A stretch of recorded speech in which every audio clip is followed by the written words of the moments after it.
Hey,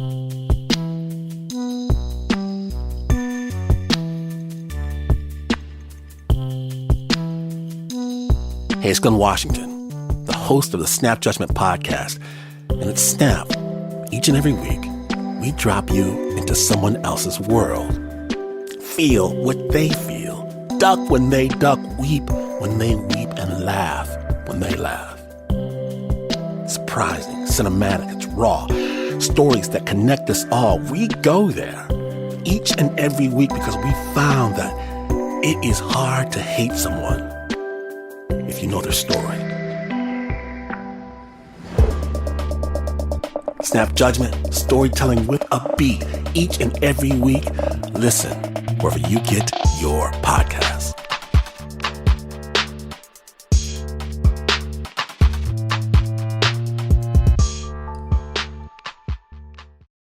Hey y'all, Mario from Borderly here. And before getting into our second episode and our conversation with Bob Moore, president and founder of El Paso Matters, I just wanted to give a quick content warning before the beginning of the episode. We talked to Bob at length about his career covering the El Paso Juarez region as a journalist, but towards the back half of the conversation, we do focus on the El Paso shooting of 2019. We don't go into any graphic details, but of course there are mentions of murder, gun violence, and hate crimes. So just take care while listening. Thank you so much, and enjoy the episode.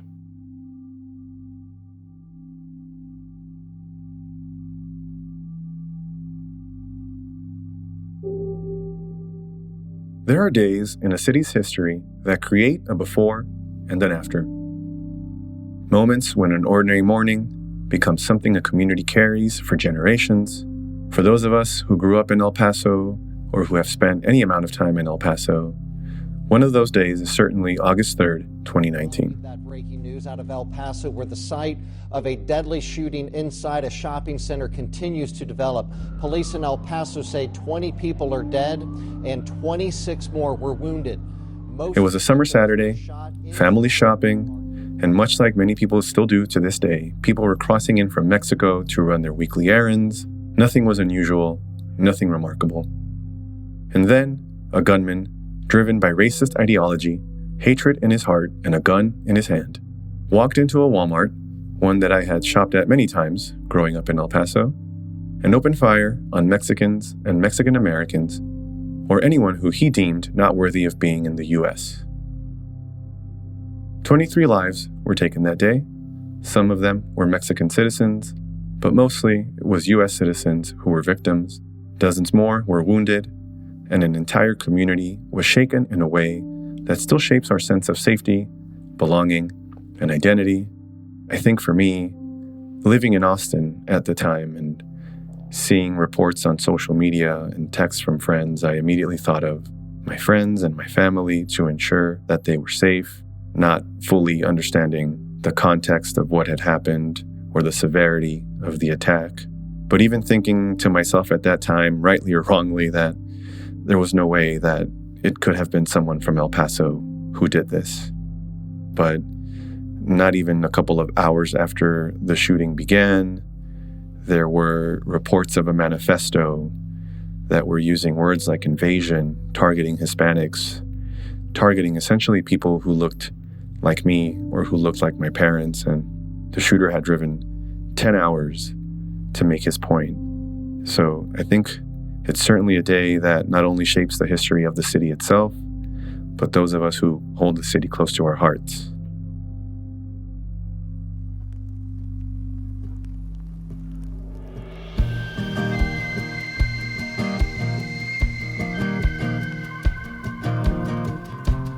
This is Mario Carrillo with Borderly, a project of Immigrantly.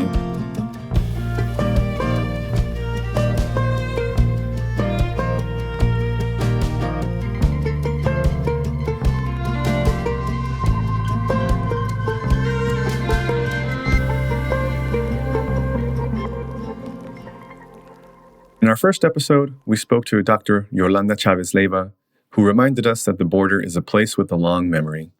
A place where history must be actively preserved because so much of it is vulnerable to being forgotten, distorted, or erased. She talked about the responsibility of documenting the past and not letting others define it for us. But after August 3rd, 2019, that responsibility moved into the present tense. Because before the national outlets arrived to cover the attack, before the headlines framed exactly what had happened here, it was El Paso's own journalists who began keeping that record. Reporters who lived here. Reporters who understood the victims not as characters in a breaking news cycle, but as neighbors and community members. Reporters who carried the emotional weight of telling the world what had been done to our community and ensuring that the full story was told even long after national reporters had left. Among them was Bob Moore, founder and CEO of El Paso Matters, an independent journalism project that covers our border region in both English and in Spanish. His coverage of the shooting and its aftermath, its human toll, its political context, its meaning for the border, would later make him a Pulitzer Prize finalist. But the recognition is not the point. The point is that his reporting, alongside so many local journalists, helped El Paso understand itself in the days that followed. It helped ensure that what had happened to us would be documented with accuracy, dignity, and care. If our first Borderly episode was about the long memory of the border, today's episode is about the people who protect that memory in real time. And what makes Bob's story especially compelling to me is that he didn't grow up here. He didn't inherit this community's history. He learned it, slowly, humbly, through decades of reporting, listening, and realizing that the border refuses to be reduced to a headline. So before we talk about immigration, or before we talk about August 3rd, 2019, before we even talk about the founding of El Paso Matters, I want to start at the beginning of Bob's story on the border.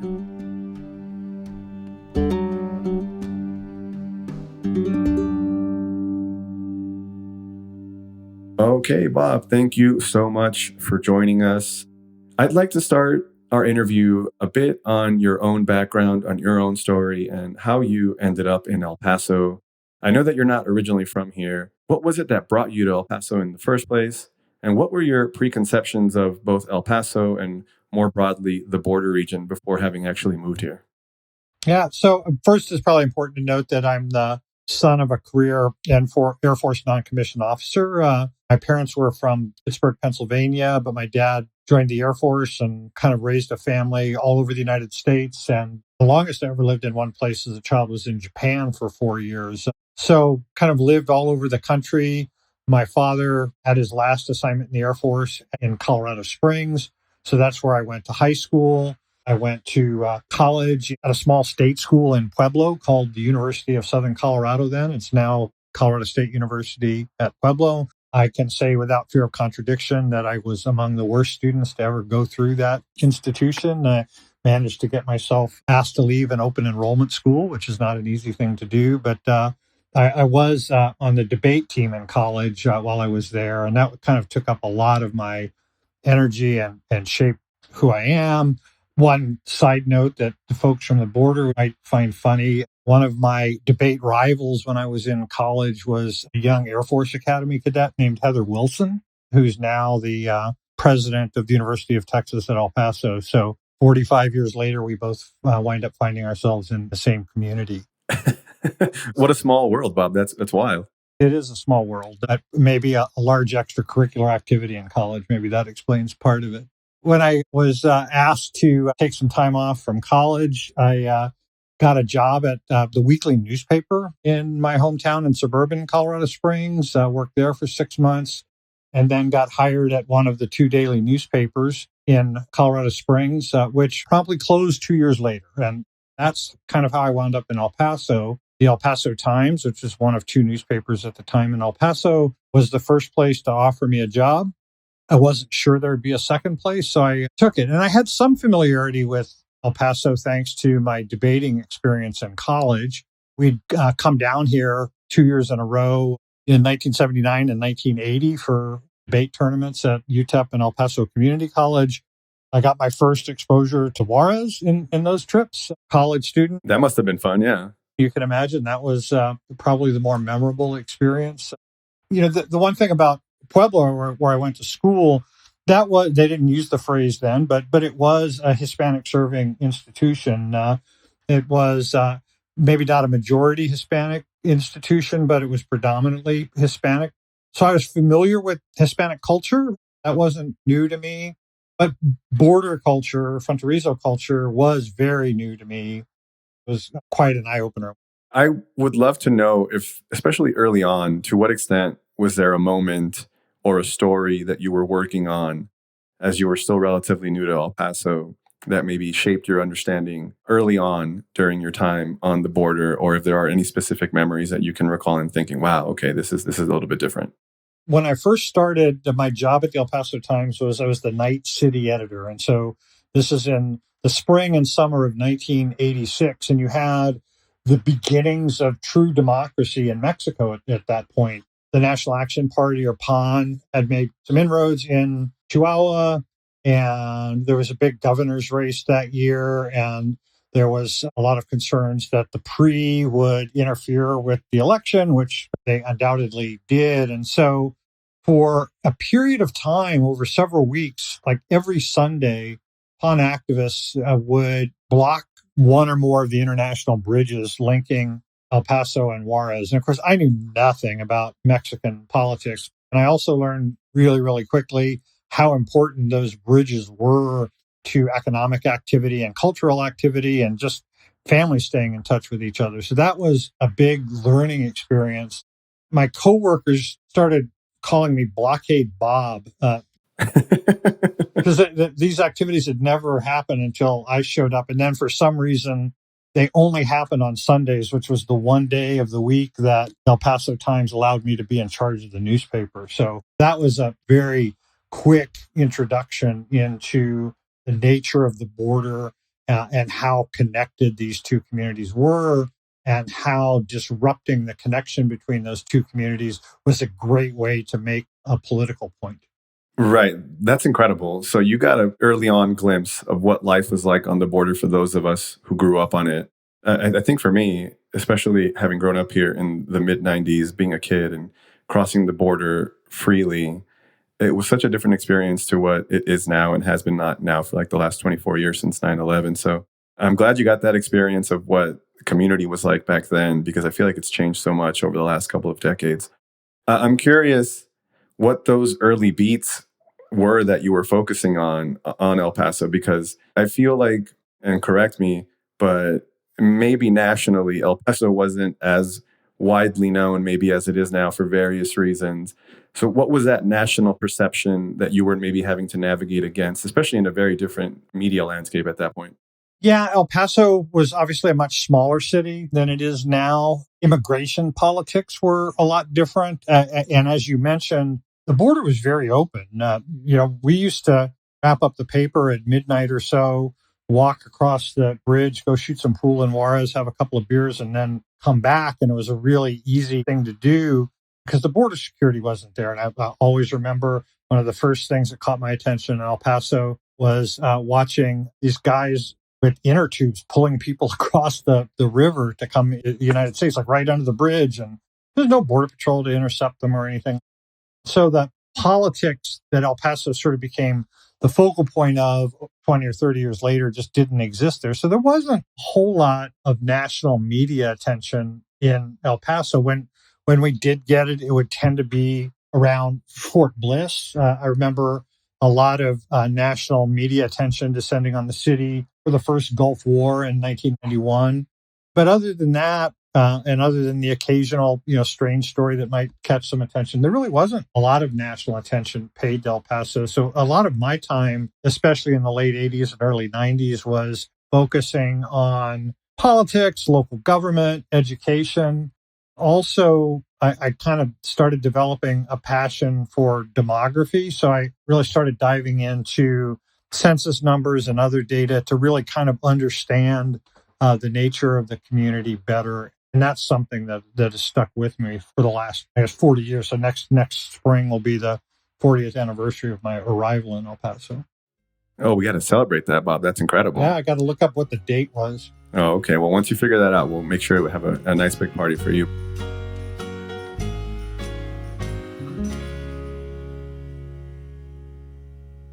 On the topic of immigration in particular, I know that in the late 80s, early 90s, very different time, But I think it was in 1993, Operation Hold the Line, a major mobilization of Border Patrol agents began here after complaints at Bowie High School. That's right on the border for those who might not be familiar with the border region. This is a high school, one of the oldest ones in the city, that essentially just juts right up to the border. And if you're in the high school, you can essentially see the border wall from the high school there. So this was pre-border wall. This was pre the enforcement machine that we know today. But can you let folks know? I'm not sure to the extent that you covered it personally, but I'm sure you're very familiar with the history of it. But I kind of almost feel like that's the turning point for the city in terms of immigration enforcement and what began to change after that.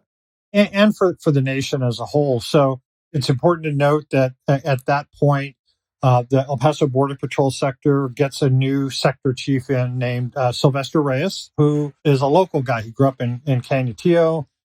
I remember even back then, the arrival of a new Border Patrol sector chief was kind of a big deal. And with Reyes being a hometown guy, it was even more important. But he had this idea that you just have at the border itself this free flow of people going back and forth without any enforcement. And much of the enforcement that took place with the Border Patrol, and it was a much smaller agency at that point, was essentially to lay back from the border and then chase people as they get into the community, which is not good for a lot of reasons. It's not good for neighborhoods. It's not good for immigrants. And it's not good for Border Patrol agents, too. A lot of people getting hurt, killed, or whatever. And it was really ineffective. So Reyes had this idea that he would position Border Patrol agents every quarter of a mile with their vehicles on the border. And basically, this is the beginning of the deterrence strategy. Rather than trying to catch people as they come in, you start to undertake efforts to stop them from coming in the first place. The operation was originally named Operation Blockade. I think Reyes named it that himself. Somebody pointed out at some point that under international law, blockade is an act of war. So probably not the best name. And so it was kind of quickly renamed Operation Hold the Line. And the Border Patrol studied what Reyes was doing and pretty quickly began to deploy that strategy, at least in the urban parts of the border. So that was really where you, as I mentioned, begin this strategy of deterrence. This is during the Clinton administration. And so Doris Meisner was the director of the Immigration and Naturalization Service, and she and some others began really shaping this deterrence concept as a means of judging the effectiveness of border security stuff. So you begin to have some barriers there.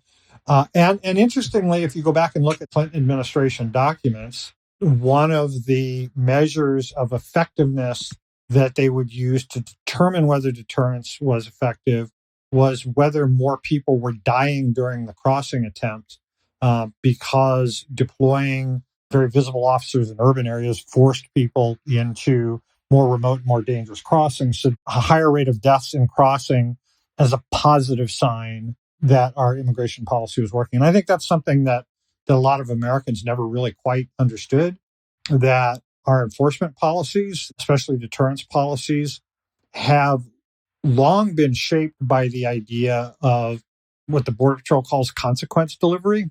And sometimes that means apprehension and detention, but other times it means falling and badly injuring yourself off of a 30-foot wall, or drowning in the river, or dying of heat stroke in the desert. So that's always been something that I thought should have been more centered in the conversation about our policy. If that's going to be our policy, let's make sure we understand it and talk about it. And by and large, we never have. No, and I even remember listening to stories on certain folks in the Bowie area and the Bowie region expressing regret, essentially, for what had happened after the enforcement machine really started ramping up. Because you're right, I think what ended up happening was there was an acceptable amount of death that immigration enforcement was essentially okay with. That we know that our tactics are leading people to take paths that are significantly more dangerous through desert terrain without water. And we know that that's a price to pay, essentially, for having a perceived safer border. On Sylvester Reyes, as an aside, now that you brought him up, for those who might not be familiar with El Paso politics, he ended up becoming a member of Congress from 1997 all the way until 2013 when he was defeated in a primary by a scrappy upstart city councilor here in El Paso by Beto O'Rourke. But we can save the story on Beto for a later day. I do think it's worth noting that his election was a reflection of how popular those policies were in El Paso at the time. Right. And I feel like that's one of the things that maybe we can touch on as well is like the ebb and flow, depending on the perceived amount of people that are trying to come into the country, especially people here along the border, how welcoming or maybe less so they become. Because I know that even in El Paso during the Biden administration, the last 4 years, it became something of the narrative where El Paso understood that there was a crisis. And even though there were a lot of people, and you've spoken about this, willing to volunteer and to support, I think how the media portrayed it, even folks in El Paso ended up becoming less welcoming of the idea. So I feel like there's always been ebbs and flows in terms of how El Pasoans and other border residents perceive enforcement on the border. Absolutely. And the one thing I'll say is if you look at older neighborhoods in El Paso, in sort of the core urban areas, one of the features of many of those houses are wrought iron bars on the window. Those are not just decorative. They became a common feature in the 70s and 80s because El Paso had high burglary rates. And rightly or wrongly, a lot of people in El Paso associated that with sort of free border crossings, that it was easy for people to come over here, commit crimes, and then go back. I think that's an uncharitable view of our own homegrown criminals in El Paso. We had plenty of those who were quite able to do it. But I think one of the reasons that Hold the Line was popular in the early 90s in El Paso was because it got connected with the crime issue in El Paso. And by the way, that is also right at the point where El Paso's crime rate began a very rapid and continuing decline. I don't think it was because of tighter border enforcement. I think there's a lot of other demographic factors that came into that. But I mention that because this issue of security and the issue of chaos has an impact on people. If they don't feel secure, if they see a chaotic situation, people are more likely to hand more power to the government to do things. And I think that is sort of the history of immigration enforcement in this country. No, absolutely. And just as a quick aside as well, I think one of the things that Governor Abbott here in Texas did that will be looked on in terms of what was one of the big propellers for President Trump to be reelected was the sending of folks from El Paso and other cities along Texas to different cities around the country. And that perceived chaos, whether or not it was entirely real, whether or not it was perpetuated by right-wing media, it certainly led to a lot of people in El Paso and in the interior of the country too, feeling that the situation was out of control. So I think there's a lot to that there, and that's happened in the past, and I feel like that's a tale as old as time. I wanted to switch, but not too much, in terms of immigration and another inflection point that, at least for me, my dad, he had a casa de cambio, or an exchange house. So it's where you go and buy and sell dollars or pesos if you're visiting Juarez, or if you're going to make a trip to El Paso, you go buy the currency of the country. So he had one for many years, and he opened it in the mid-90s. I believe it was 1994. There, understandably so. But of course, the major concern is human loss. I mean, do you know if there were many people in the building? Oh, another one just hit. Something else just hit. A very large plane just flew directly over my building, and there's been another collision. Can you see it? I can see it on this shot. Oh my God. And then 9/11 happens. And that, I mean, even for me personally, that changed my own life dramatically, because back then my dad would travel to Juarez from El Paso every day and then come back and cross the border every single night, and sometimes getting back at 8 or 9 p.m. And after 9/11, when the lines to cross back into the U.S. became just 3, 4, 5 hours, he had to make the choice of staying in Juarez for 3 or 4 days out of the week and then coming back to El Paso on the weekends. And I'm sure for a lot of families, that was probably true, where you had to make tough choices in terms of, if your kids live in Juarez, but they go to school in El Paso, does that mean that they have to move there full time? Because crossing the border every single day became something that was really not possible for a lot of folks. And I feel like the repercussions of the 9/11 enforcement machine, even though none of the terrorists who attacked New York City and Washington on that day crossed through the southern border or crossed through El Paso, just the impact, I think, is something that is still felt to this day. So I'm not sure if you're able to recall not necessarily the events of that day, but just kind of the sentiment. I was in high school. It felt like things were falling apart around me. I was at Eastwood. And, I'm sure covering it was a very different experience, and seeing what the response was along the border. Our life on the border changed dramatically after 9/11. Yeah, I think among other things, they actually physically closed the border that day, which I believe was the first time that had happened since President Kennedy was assassinated back in 1963. So there was a lot of, again, fear, anxiety. We didn't know what was happening. I think one of the things that's led this country astray is we have these attackers who are mostly from Saudi Arabia, who overstayed visas, came into the country, uh, and totally upended our society. The United States decided to turn its focus to two things in response to that. One was to Iraq, which was not involved in 9/11, and to the US Mexico border, which was also not involved in 9/11. It just upended things. And then, just on a human scale, the one thing I remember vividly is the Halloween immediately after 9/11. So, September, this attack happens.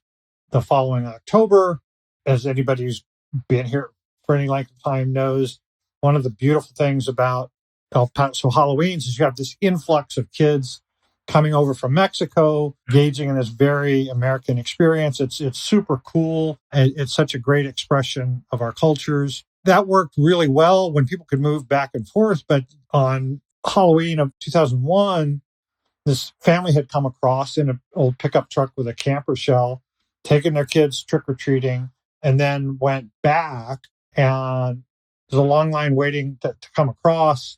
And so the truck idled for a couple of hours on the bridge trying to cross, and the bed of the pickup was rusted, and you had exhaust seeping into the bed of the pickup, which is protected by a camper shell. And unbeknownst to the parents, the kids in the back were suffocated by carbon monoxide poisoning. I mean, that's just kind of a small human tale, what a change like that means. And I think, from a big picture standpoint, when I first came to El Paso in 1986, people would always tell me that El Paso and Juarez were one community. And I think it was largely true. I think it has become less and less true since 9/11, just because it's so difficult to move back and forth. But just how we interact as neighbors and as families has just changed dramatically since 9/11. No, I agree wholeheartedly with that sentiment. And I think back to just how much our lives changed that day, just for us personally, as I mentioned. It's hard to remember what it was like before then. I do remember going to visit my dad at his business, and I had a great aunt of mine who lived in Juarez, and my mom loved her dearly. And we would go frequently. We would go once, twice every month. My dad would go there every day. So it did feel very much like it was one community. And I think it's just slowly deteriorated over time. And I think there have been efforts, especially more so lately, of trying to reconnect or rekindle that connection that both cities have had. But I know it's an uphill battle, especially as you mentioned, given the violence that really broke out in the early 2010s in Juarez too, which we can talk about if you had to cover that, because I'm sure that was very difficult to see as well, seeing our sister city suffer as much as it did.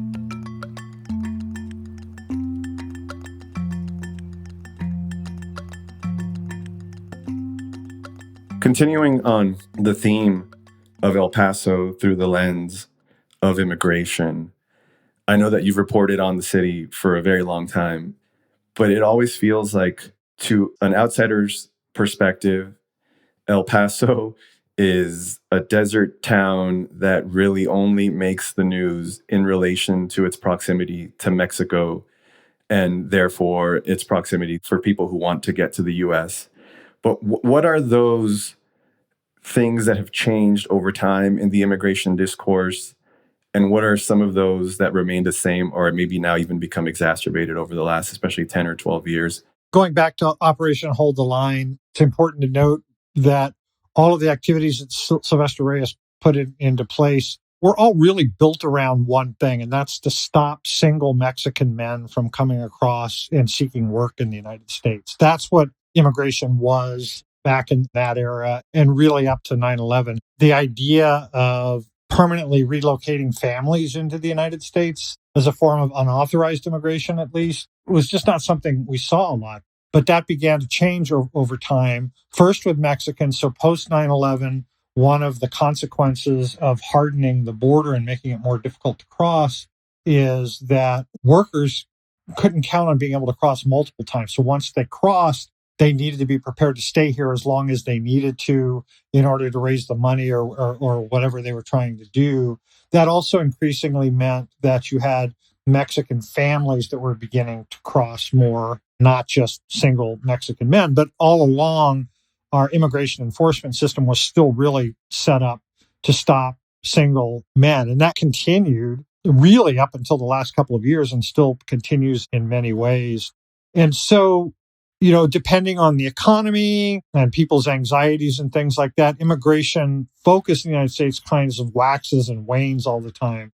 So, going to the election of Barack Obama in 2008, that's obviously accompanied by the worst economic collapse since the Great Depression. So people are losing jobs. Whenever that happens, people start to turn their focus toward immigrants and like, why are we allowing them to cross? And so Obama then gets this moniker that I think he always hated. He gets the name deporter in chief because he really ramps up deportation exercises. Undocumented workers broke our immigration laws, and I believe that they must be held accountable, especially those who may be dangerous. That's why over the past 6 years, deportations of criminals are up 80%. And that's why we're going to keep focusing enforcement resources on actual threats to our security. What had also happened in that transition from Obama to Trump, the number of crossers began to decline in the second half of Obama's term, in those last 4 years. And really, we had Border Patrol agents who, on average, were making 2 apprehensions a month at one point. That had slowed down. But what began to change in 2014 and then really began to ramp up after that. So 2014, Obama's still president, and you have the first influx of families coming from Central America and beginning to use the asylum system. And a lot of unaccompanied minors as well.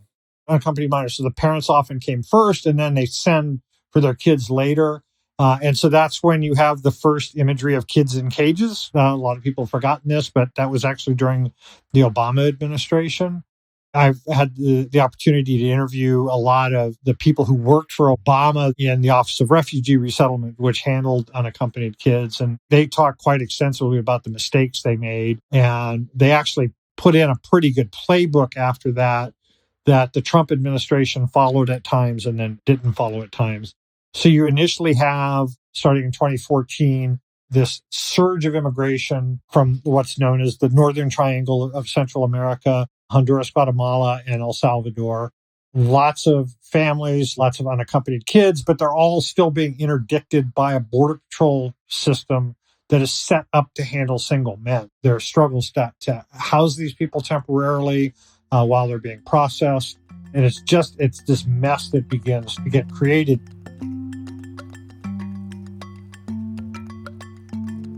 One of the few things that was actually working during all this time was this volunteer network here in El Paso. The Annunciation House chain of shelters, or hospitality centers, as Ruben Garcia would call them. They built a very efficient system of being able to take migrant families out of Border Patrol custody, house them temporarily here, and then quickly connect them with families or other sponsors in the interior of the country. But the government continued to struggle with how to deal with it. At the end of the Obama administration, the numbers had started to come down a little bit. And then Trump takes over, and they're low initially because of Trump's rhetoric. But then the smuggling networks get much more sophisticated. And then you really have even larger migration efforts that begin to take shape. And, Trump would talk a lot about caravans and things like that. The caravans always broke up in southern Mexico and never really made it to the border. What really made a difference is the smuggling networks managed to build this system of buses that could quickly run people from southern Mexico up to the border instead of people having to walk and hitchhike across the country, which had happened previously. You have the organized crime networks in Central America that are taking advantage of this, and the system begins to buckle here. And Trump begins to politicize it more and more as he goes on. And so in 2017, his first year in office, the Border Patrol in El Paso had sort of quietly pilot tested this program again as part of their consequence delivery regime to try to deter people from crossing in the first place. They begin to take children away from their parents when families are apprehended together. Some activists got wind of this very early on and were trying to raise attention. Mike Torres, who's a federal magistrate over at the federal courthouse, also began to hear this with some of the arrested parents who were in his court and telling him, where are my kids? So they started to put that together. But then the Trump administration kind of shut down that pilot program for a couple months. But then in the spring of 2018, began to roll it out nationally with horrific results. And it was so bad that the Trump administration had to back off real quickly in the summer of 2018 and kind of unravel it. But then they realized, they really hadn't kept good records and they really didn't know which kids tied to what parents and where those kids were and where the parents were. It was just a fiasco. And I had left the El Paso Times by this point because I was tired of laying people off. So I was working as a freelance reporter, mostly for the Washington Post and Texas Monthly. And I wound up kind of with a front row seat to a lot of these family separation issues. And because I built some trust with Ruben Garcia at Annunciation House and some others, I was able to be present for some of the reunifications when they started happening in late June and then July of 2018. And I have to tell you, that is like some of the most horrific things I've ever been through.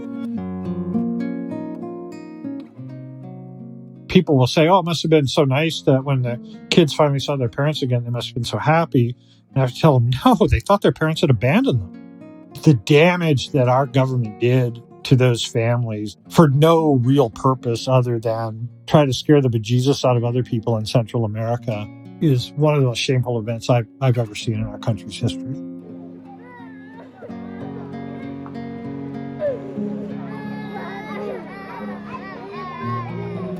Bueno, aquí tenemos una orquesta.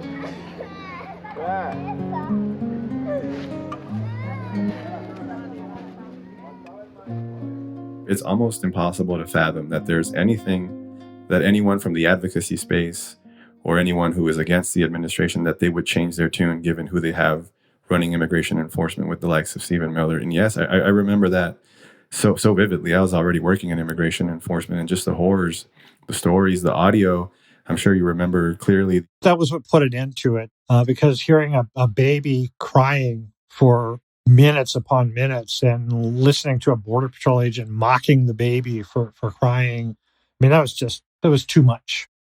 I shudder to think what might have happened if that audio hadn't come out. Right.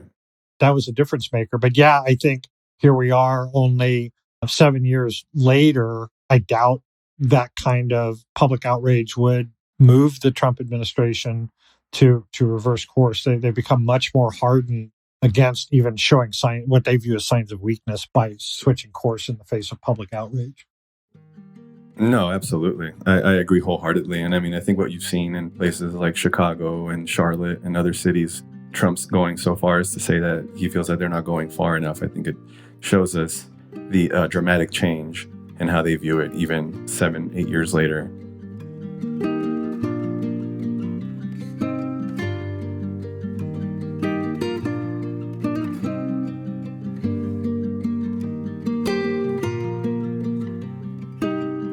I'm glad you brought up Ruben Garcia of Annunciation House. He's one of many local folks who have really gone above and beyond in terms of trying to welcome people to the city.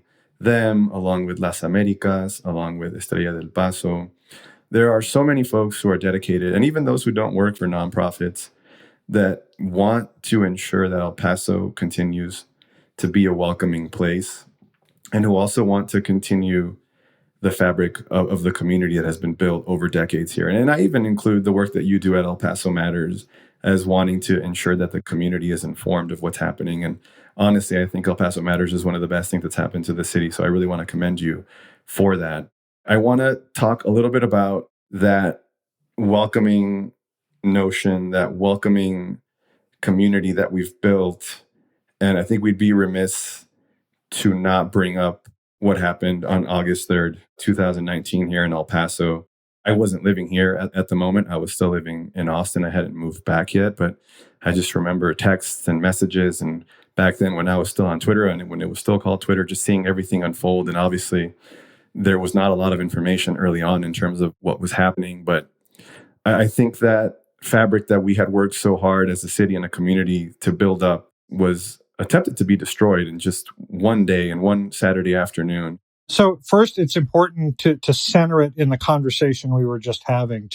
Summer of 2019 was right in the midst of all of these Trump administration activities to basically dehumanize migrants and dehumanize population segments to score political points.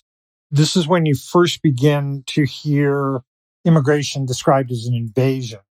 And at that time, the language was really sort of restricted to the right-wing fever swamps of the internet. But unfortunately, there was a mentally disturbed young man in North Texas who gets caught up in that online fever swamp, becomes radicalized online, and decides on the night of August 2nd, 2019, that he's going to drive across the state to make a statement about immigration. He drives for 10 hours. Around 8 o'clock in the morning on August 3rd, 2019, he finds himself at a Walmart in El Paso. It's not entirely clear that he was like trying to target a Walmart or some big gathering point from the beginning. The best indication I have is he just wanted to make a big statement somewhere, sort of by happenstance wound up at this Walmart at Cielo Vista Mall. If he'd wanted to, he couldn't have picked a larger gathering of people on a Saturday morning in El Paso, Mexican Americans and Mexicans, because you had the influx of shoppers from Chihuahua coming over. It was packed, more than 1,000 people inside the store. And he eventually, after an hour and a half or so, goes into the store armed with a Romanian-made assault rifle that he had bought on the internet a couple months earlier. Right before going into the store, he uploads what he calls a manifesto to 8chan, which is a congregating spot for the worst of the worst in the extremist world. Says he's doing this to stop the Hispanic invasion of Texas. I've had the misfortune of seeing the video evidence of what happened.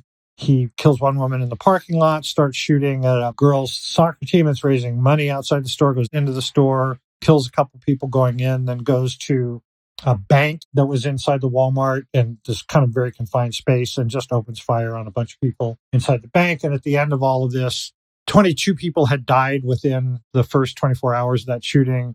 Another man, a coach of the girls' soccer team, died about 9 months later. So all in all, 23 people were killed, 22 people wounded in what was the deadliest attack aimed at Hispanics in the nation's history, the deadliest attack of domestic terrorism since the Oklahoma City bombing in the 1990s, but all driven by this idea that people coming from Central and South America represented a threat to the United States. I even remember Governor Abbott having sent out a flyer or some sort of pamphlet just the day before, saying, essentially urging Texans to take it upon themselves to stop the invasion of migrants. So I remember there was a lot of backtracking shortly after the shooting.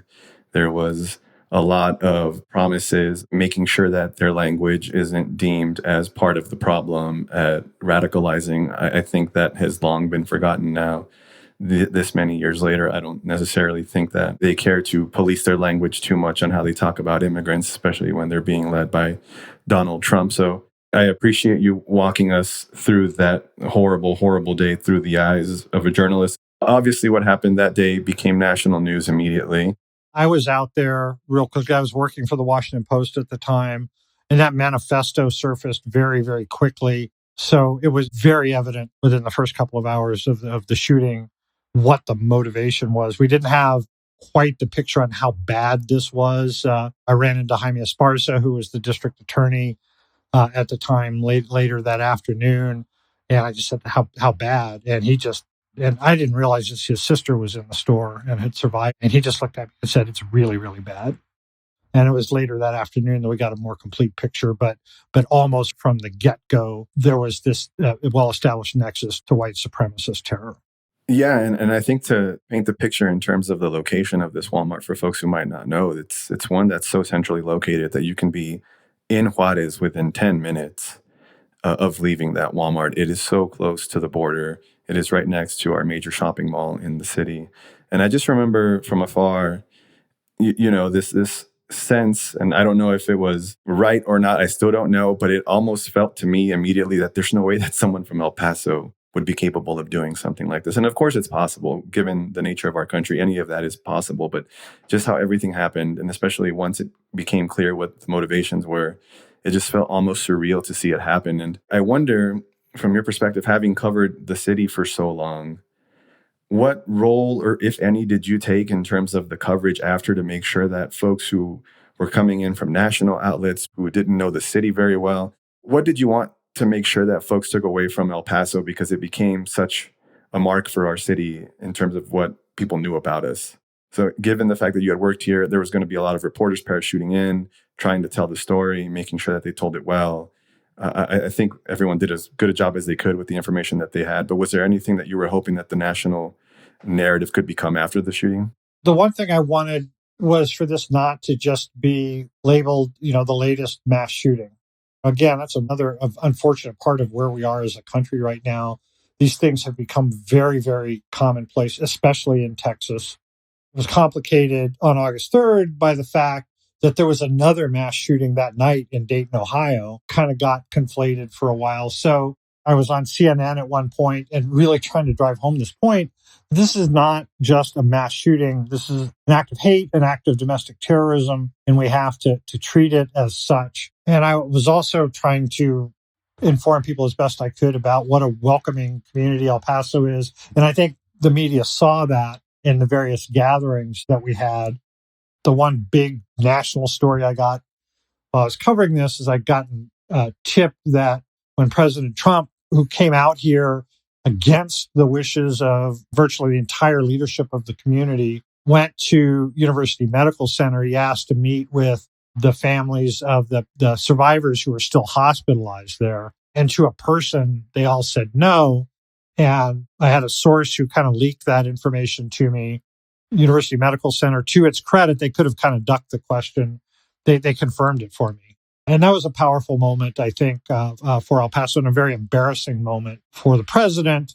It was also later that day or the next day that the picture came out of the president and first lady holding up this 1-year-old child whose parents had been killed in the attack. And the child was injured when his dying mother fell on him. And the first lady is holding the baby, and the president has just got this goofy grin with a thumbs up.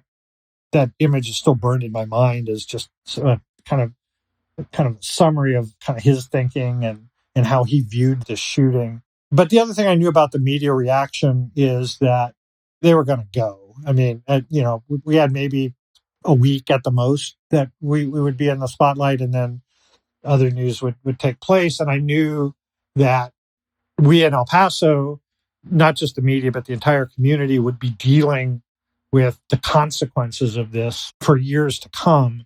And I wanted to make sure that we didn't lose sight of that. So I started El Paso Matters in 2020. We started publishing about 7 months after the shooting. And I've kind of made a promise to myself that I would continue to follow up on all of this as long as I could, to get the best understanding we can to the world about what happened here and why that still matters. And so I've been to every court hearing. I was present at both the federal and state sentencing. I've gotten to be close to some of the families who have been re-traumatized by the system over the years. No, and honestly, and I say this sincerely, in terms of coverage of the shooting and its aftermath, I don't believe anyone has done the work that you have at El Paso Matters and your team have done and led in terms of folks understanding all of the ins and outs of the hearings and of the trials.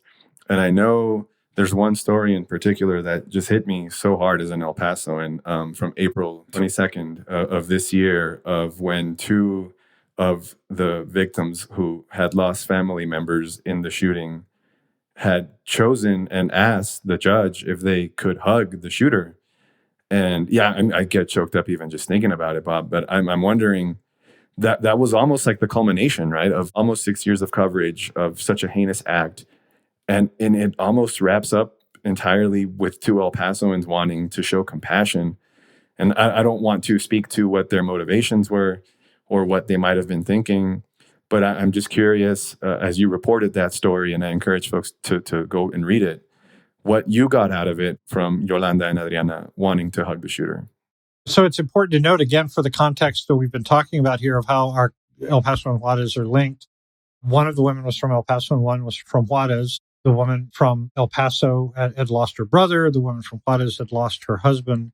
And I just thought it was such a beautiful expression of El Paso. And Yolanda's speech, as she's kind of leading up to this, was really powerful because she's talking to Crucius, the gunman, and just saying, if you had just come to talk to us, we would have given you a Mexican meal. You would have realized that all of this that you've come to believe isn't true. It was just so powerful. And she, expressed forgiveness. And frankly, when she mentioned that she'd like to hug him, I kind of missed it at first. It just went by because I was kind of tied up with the other things she was saying. But Judge San Medrano had picked up on that real quickly. And so when she finished and she was going to, her daughter was with her and she's going to turn it over to her daughter to give the next victim impact statement.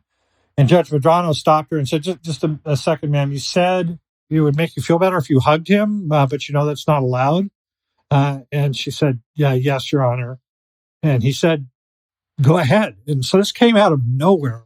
And it shocked the hell out of the defense team.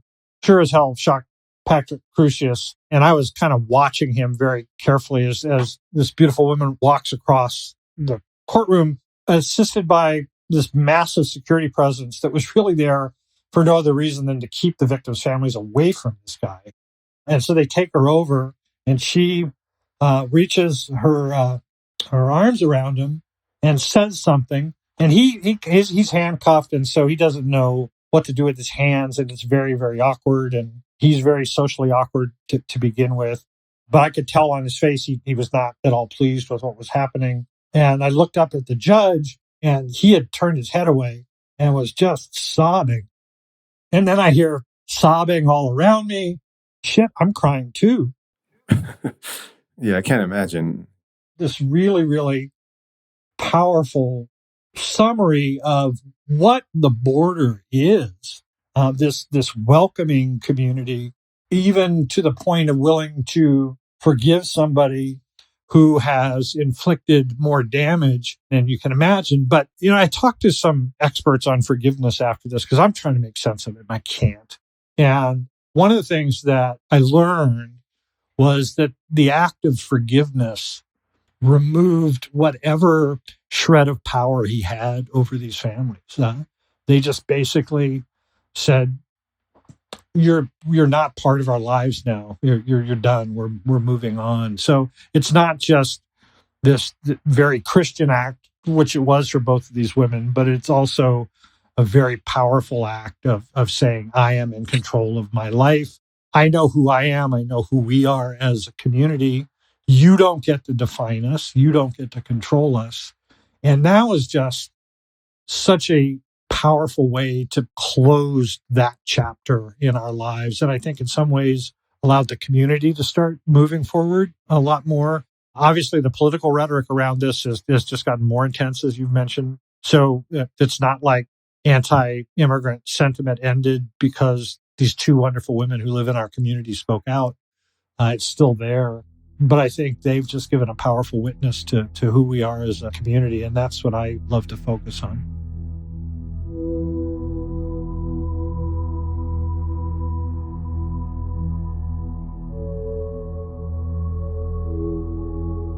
Thank you for sharing that, Bob. It's incredible to hear it from your perspective beyond the reporting on your piece and you being there in person, witnessing it. I just can't imagine the impact that it had on you and those who were around you as well. And My final question, now that we've navigated as best we could about 40 or so years of history of our beloved border town, is not only what happened on August 3rd, 2019, but the thread that we've been trying to weave on our conversation. What do you think is El Paso's understanding of itself at this moment now in 2025? It's changing. I think the shooting had a deep impact on us. But at the same time, I think some of the chaotic scenes that we all saw in 2022 and 2023, when you had this large migration from South America up to here, largely of Venezuelans, and you had, for the first time, people sleeping out on the streets in El Paso. I think that kind of reframed the thinking for some people and started to test the welcoming nature of the community. And that then plays out in the election of 2024, where Trump won a number of border communities. He did not win El Paso. He only got 42% of the vote, but that was significantly above what he had received in both 2016 and 2020. And other Republican candidates on the ballot in El Paso fared better than they typically had. So I think that was just a reminder that people of border communities are complex people. They have differing viewpoints on a lot of things.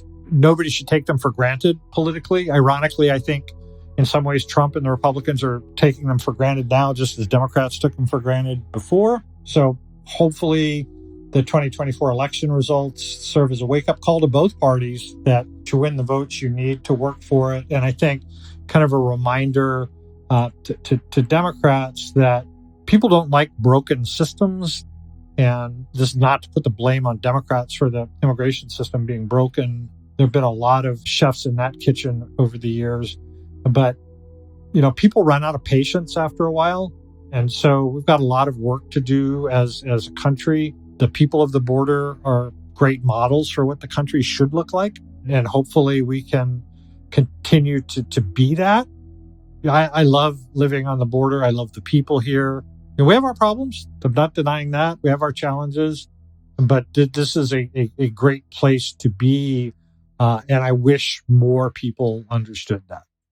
That's exactly right. And I wish people would take the time to come visit us and see for themselves what a beautiful place our borderland can be. Thank you so much, Bob Moore, President and CEO of El Paso Matters, not only for your time today, but also for the work that you've been leading now for so many years. I really appreciate you taking the time. Thanks for talking with me. And that was Bob Moore, President and founder of El Paso Matters, an independent publication here in our border region. I highly encourage you to give them a follow if you want to stay up to date on what's happening, both in El Paso and in Juarez. Special thanks to Bob. He was one of the first people that I thought of to interview for this Borderly project, so I'm incredibly thankful for his time and his coverage of our city. I know it got heavy there at the end of our conversation, talking about the El Paso shooting on August 3rd, 2019, but I hope that that final story that we shared of the two victims who lost loved ones on that day, but still had the humanity within them to want to hug as a way for them to forgive what happened that day, and also for closure, wanting to hug the shooter. I hope that shows just how much humanity exists on our border, and it shows a true representation of what it means to be both from El Paso and from Juarez. So thank you again to Bob for sharing that and for sharing much of his own personal story and professional career as he's covered our region now for decades. And again, this was Borderly, a project of Immigrantly, hosted by me, Mario Carrillo, produced by Sadia Khan, editorial review by Shay Yu, sound design, theme music, and editing by Lou Raskin, and other music by Epidemic Sound. I hope you enjoyed. Please leave a review, and we'll catch you next time.